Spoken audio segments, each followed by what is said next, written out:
Ethanol को लेकर बवाल मचा हुआ। गांव में लोग कहते थे चलो हम तुमको कोर्ट तक देख लेंगे। न्यायपालिका भरोसा को नहीं खोई है। न्यायपालिका का काम है निष्पक्ष होकर निर्णय देना। इनकाउंटर को लेकर भरत जी। तिवारी का इनकाउंटर बिहार में होता है, जी, बवाल खड़ा हो जाता है। जिस तरह से पुलिस ने एक्शन लिया उनके खिलाफ, उस तरह से न्यायिक प्रक्रिया का पालन किया जाना चाहिए था। जिनका सिर्फ किसी अपराध में नाम आया जी। तो पुलिस ने उनको उठाया, उनका इनकाउंटर। ऐसा तो मुझे नहीं लगता कि पुलिस ने सीधे सीधे किसी का इनकाउंटर किया। नहीं, मुझे लगता है कि इनकाउंटर के प्रक्रिया को जो है दरकिनार करके चलना चाहिए।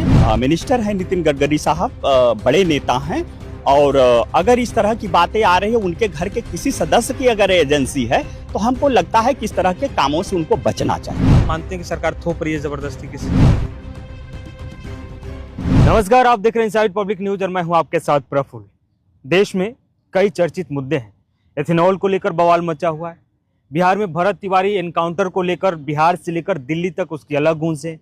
न्यायिक प्रक्रिया को लेकर एक अलग बहस छिड़ी है और न्याय व्यवस्था को लेकर भी कई सवाल उठते हैं। हमारे साथ बातचीत करने के लिए सुप्रीम कोर्ट के एडवोकेट अमित सिंह जी हैं, जो बातचीत करेंगे।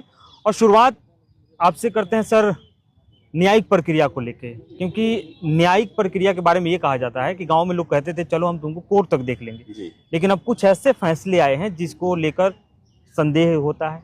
लोग सवाल करते हैं कि निष्पक्ष कार्रवाई नहीं हुई, निष्पक्ष फैसले नहीं हुए, तो क्या न्यायपालिका उस भरोसा को खो दी है या अभी बरकरार है? देखिए, न्यायपालिका भरोसा को नहीं खोई है। न्यायपालिका का काम है निष्पक्ष होकर निर्णय देना, और कुछ लोग ऐसे होते हैं जो लगता है कि नहीं, न्यायपालिका ने निष्पक्ष निर्णय नहीं किया, वो गलत होता है। यहाँ पे न्यायपालिका कभी भी किसी के साथ पक्षपात नहीं करती है। न्यायपालिका के जो भी फैसले आते हैं वो हमको और आम नागरिक को मानना जरूरी है। उनके ऊपर प्रश्न करना मुझे लगता है कि ये नाइंसाफी होगी। न्यायपालिका के ऊपर कोई भी प्रश्न नहीं खड़ा किया जा सकता।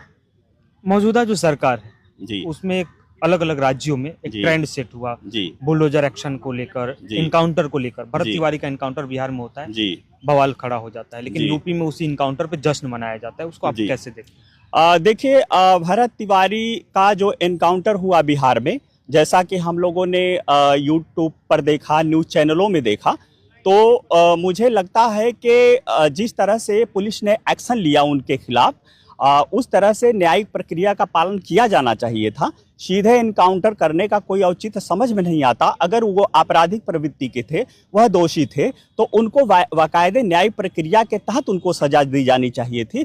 इनकाउंटर को सीधे किसी का विदाउट उसको परमिशन दिए इनकाउंटर करना, मुझे लगता है कि